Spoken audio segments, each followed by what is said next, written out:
All right, and joining me today is Elisha Ellison, who fights Brando Peričić at Dana White's Contender Series Week 3. That fight is on August 26th. So, Elisha, I always like to start these things, especially when I'm talking to a Contender Series guy. How'd you get the call? What were the emotions like when you got it? How are you feeling, immediately after?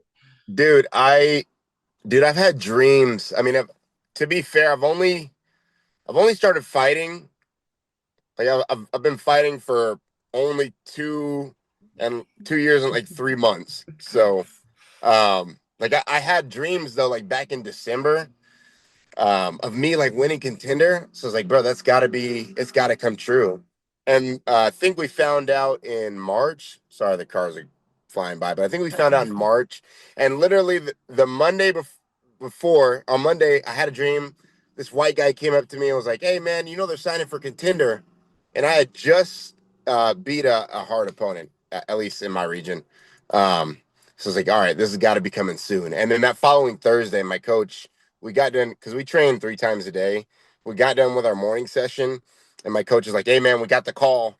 Dude, I fell to the floor mat, dude, and I was just overwhelmed by emotions.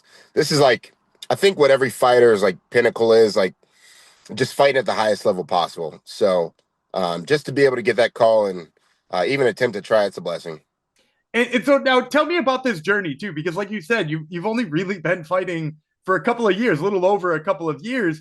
Some Yeah, people fight 10, 15 years. I talked to a Contender Series guy who's going to be on the same show as you, been fighting yeah. for 10 years to get this Oh wow. chance. So, tell me a little bit about what it feels like. Has it happened fast? Is it, or does it feel slow to you? I mean, I think it's happened really fast. I mean, but to be fair, like I'm fairly new to this. I still have a lot to learn, but I think with that, like, it's just coming off like a lot of talent and a lot of hard work. Um, but I mean, yeah, it's just a blessing to be able to come this quick.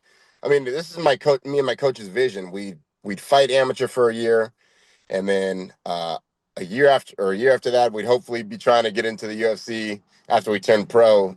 I mean, we're there.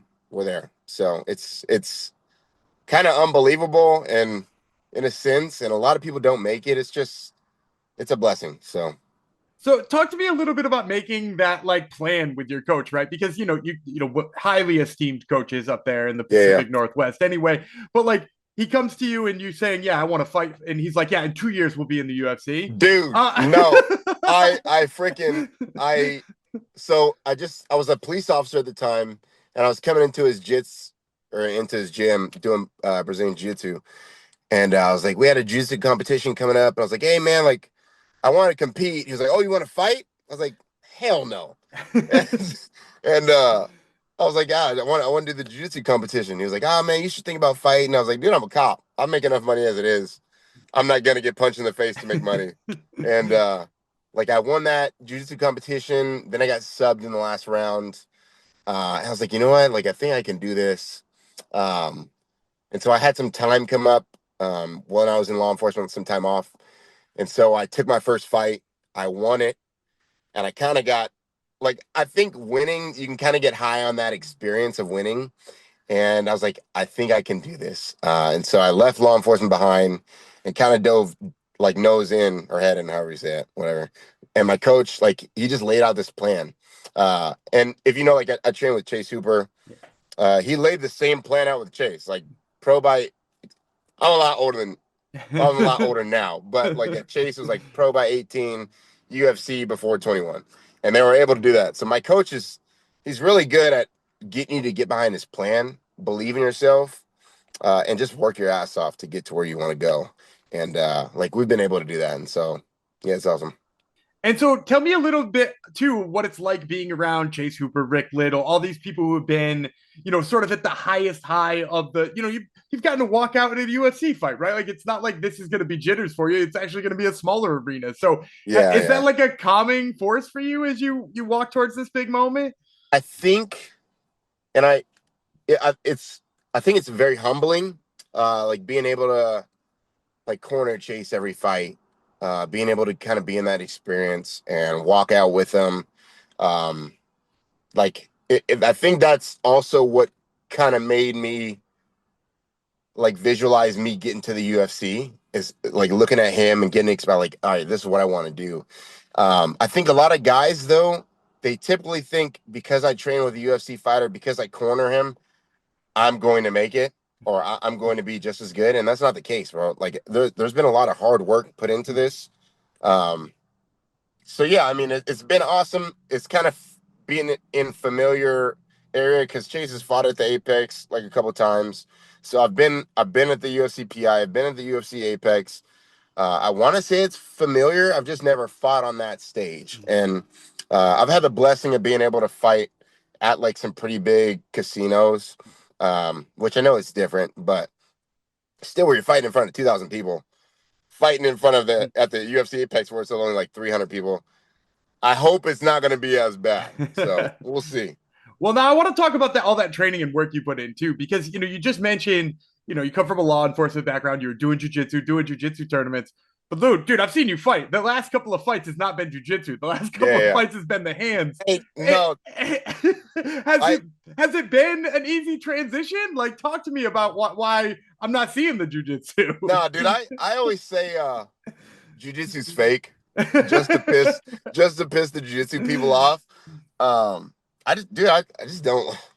We'll see with this fight, dude. This guy, he's pretty big, so I may mix it up a little bit. I think I want to, because I've seen Dana White, like guys win the Contender, but they're so fresh. She's like, I want to get this guy more experience, so I want to be able to mix up like all parts of my game. I know I've had a lot of knockouts, but I want to show like I can take guys down. I want to show I can sub guys or get in positions for submissions, and mix it up on the feet. And so that is my goal. Just show Dana White, hey, I'm here to win, but I'm also like a well-rounded fighter. I love that. Now, I want to talk more about the game plan. I want to talk more about the opponent. But before I do, I'm a connoisseur of MMA nicknames. I love them more than anything in the world. And, there's 20 hitmen out there. There's all kinds of pit bulls. Yeah. But there is one Snack Panther. And, I got to get the origin story. Tell me, where'd the Snack Panther come from? Dude, my coach thinks I'm a fat ass. I'm not a fat ass. Like, I think at the time I started training, like MMA, not Brazilian Jiu-Jitsu, I was eating McDonald's every day, bro. But I couldn't gain a single pound. So I was sitting at like 220, smashing McDonald's before practice, smashing McDonald's after practice. And he was like, you're a fat ass. I'm going to name you a Snack Panther. And he's a big like Marvel guy. So I think it kind of derived from like the Black Panther, me being black. He's a little racist. So we'll see, man. I don't know. I think that's where it came from, but you got to ask him. Oh, I love it. I love it. So let's talk about the opponent. As you mentioned, a bigger guy, a dude who's got a big kickboxing background. He's a kickboxing guy. So, the style's pretty obvious, but give me the breakdown of what you thought when the first time you watched it.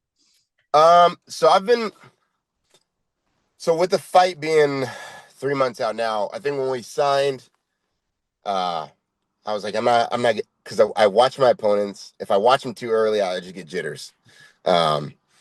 But like I viewed some of the guy's stuff. He comes out really hot. I mean, he fights really well going forward. I haven't really seen a lot of opponents back him up. I'm not going to say that's my plan to back him up, but I think I fight very well going backwards. So I think where his strengths are, my strengths are the opposite of his, if that makes any sense.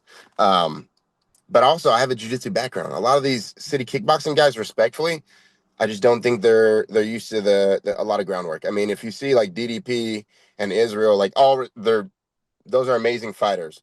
But when DDP was able to take Israel Adesanya down, DDP had a lot more experience there. So I'm hoping, I'm not completely writing this guy off, but I'm hoping my ground game will be a lot better. And I think me being smaller, I think I'll be able to close the distance. I'm very good at moving from A to B really quickly. So yeah, man, I'm just hoping to mix it all up and come out with the win. Hopefully, praise God. All right, well, that leads me perfectly to my last question. I always like to end these things with a prediction. So August 26th, how you see this one ended? I don't know. I just hopefully with me getting a UFC contract. I'm never like a cocky guy, and I'm never like a shit talker, dude. So I can't shit talk the other fighter. I know the work that I put in. I I put in a lot of hard work, and so I know I'm going to come out with a contract in the end. I don't know how it is. Like, I never go into a fight with a plan. I always just know I'm going to win because I've tried to come into fights with the plans, and they don't go as planned, and then you're like, oh, fuck, what do I do now? So I know his strengths. I know his weaknesses.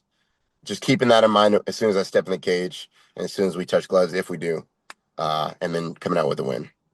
All right. Well, you heard it here first, folks. This has been Elisha Ellison, who fights Brando Peričić at Dana White's Contender Series Week 3. Once again, that fight, August 26th. Elisha, thanks so much for the time, man. I really appreciate it. Thank you, brother.